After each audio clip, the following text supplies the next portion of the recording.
Obrigada. Obrigado a Vossa Excelência. Indago se a eminente relatora tem considerações adicionais a fazer. Eu mantenho o meu entendimento. Tem outra sustentação? Sim, desculpe, tem uma sustentação. Há também inscrição para sustentação oral pelo Ministério Público do Estado do Maranhão, da doutora Lúcia Chagas. Vossa Excelência tem a palavra. Excelentíssimo senhor presidente, excelentíssimo senhor corregedor nacional, eminentes conselheiros, excelentíssima senhora conselheira relatora, aqui há 2 pontos que o Ministério Público do Maranhão deseja destacar, que foram colocados com absoluta precisão e clareza pela eminente conselheira relatora. Em primeiro lugar, tanto a jurisprudência do STF, em voto lido pela relatora da lavra do ministro Celso de Mello, reconhece a exigência constitucional de lei formal, lei complementar, de natureza complementar formal, para que se regulamente a eleição interna de Procurador-Geral de Justiça. E o outro ponto, bem destacado pela eminente conselheira relatora, é que esse conselho já se debruçou longamente sobre a questão, em estudo aprofundado, com oitiva de vários interessados em processo da relatoria do eminente conselheiro, ex-conselheiro Cláudio Barros. Dessa forma, o Ministério Público do Estado do Maranhão entende absolutamente correto o posicionamento da conselheira e requer que todos os eminentes conselheiros o acompanhem. Obrigado a Vossa Excelência. Mais um. Senhor presidente, eu não tenho dúvida da relevância da preocupação da requerente, da relevância com eles até citam aqui que pretendem impedir que os vícios das eleições externas passem também a se repetir em eleições internas, mas eu acho que toda essa preocupação ela tem que estar conciliada com a autonomia das unidades do Ministério Público, com a Constituição, com a lei, e é um caso de reserva de lei formal. Então, eu vejo, no momento, não pode ser que os colegas tenham realmente outras sugestões, mas eu vejo uma impossibilidade de se regulamentar esse tema por resolução, e acho que, diante de cada situação concreta, de cada ato que viole o princípio da moralidade ou quaisquer dos princípios constitucionais, esse ato pode ser individualmente impugnado, esse ato pode chegar aqui ao Conselho Nacional.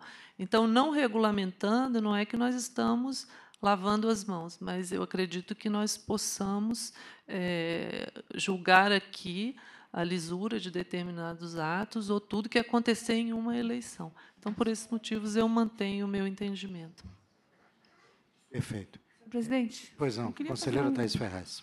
Um registro até para fins históricos, assim, que eu acho que nós já tivemos essa discussão, de certa forma, travada quando aprovamos aquela resolução que impediu os corregedores de concorrer a procurador-geral, e fomos bastante criticados naquele momento, ouvimos diversas críticas extremamente fundadas, e eu acho que nós precisamos, pelo menos, resgatar um pouco do porquê, naquele momento, entendemos que estávamos diante de algo que precisava de regulamentação, de atuação desse Conselho.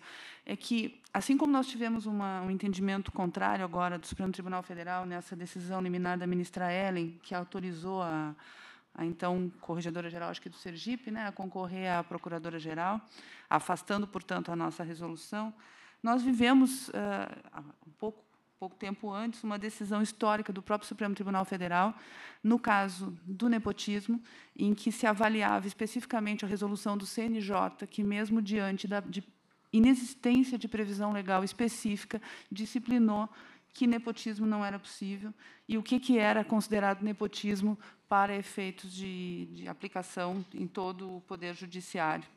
E o Supremo Tribunal Federal, como nós sabemos, não apenas legitimou essa resolução, como acabou editando uma súmula vinculante, definindo, inclusive, a extensão do nepotismo, da vedação do nepotismo, a todos os demais órgãos da administração pública, a todos os poderes. O que, naquele momento, eu me lembro do voto da ministra Carmen Lúcia, que foi a relatora, foi a grande sustentação da possibilidade da regulamentação pelo CNJ daquela matéria, porque essa foi a questão suscitada naquele processo. Se o CNJ tinha competência para dispor sobre algo que vinha diretamente da Constituição, que, na verdade, não tinha previsão legal. Como que se poderia estabelecer o que era nepotismo, até que grau iria o nepotismo? E a ministra Carmen disse, não, isto é simplesmente a aplicação do princípio da moralidade administrativa. Esta regra ela decorre diretamente do artigo 37 da Constituição, e, havendo imoralidade em situações de nepotismo, a total possibilidade do Conselho Nacional de Justiça disciplinar essa matéria.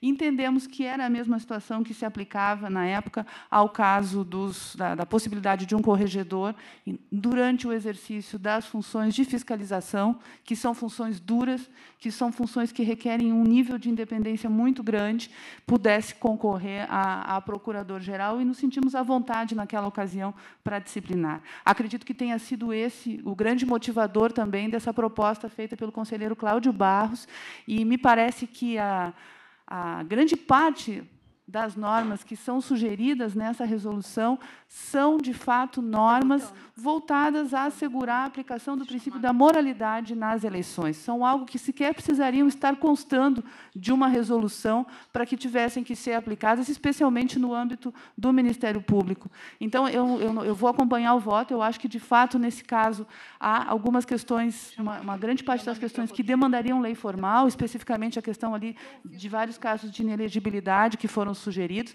e é um ato normativo muito grande, é difícil a gente trabalhar com ele por pedaços. Eu acho que talvez a questão merecesse até um certo aprofundamento maior para ver o que talvez fosse o caso, efetivamente, de se manter.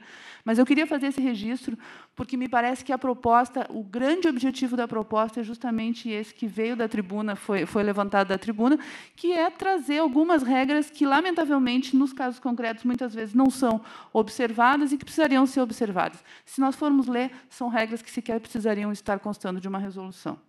Mas, conselheira Thais, a situação é um pouco diferente, porque, no caso da resolução número 7 do CNJ, onde o Supremo reconheceu o poder normativo primário do CNJ, não havia, como há aqui, uma reserva de lei formal. Havia a aplicação de um princípio e a resolução refletiu esse princípio. Aqui nós temos especificamente, por ordem constitucional, a reserva de lei formal. É a Constituição que diz que a eleição para procurador será regulamentada pela lei respectiva. Não só a Constituição, a Lei Complementar 8 também, não só a formação, o processo eleitoral. Então, eu vejo uma diferença entre os dois casos. Eu não estou negando que, em algumas hipóteses, temos, sim, o poder normativo mais amplo, mas não nos casos em que a lei, que a Constituição faz a remissão à reserva de lei formal. Conselheiro Tito Amaral. Senhor presidente, eu que gosto de discordar, estou agora concordando com a conselheira Cláudia, com a conselheira Thais e com a doutora Doraci, ou seja, eu estou concordando com todo mundo. Então, neste caso, eu peço vista para analisar melhor a matéria. Perfeito. Onde é que eu vou parar? Proclamo o resultado provisório. Após o voto da relatora no sentido da improcedência do pedido, antecipou o pedido de vista o conselheiro Tito Amaral. Aguardam os demais.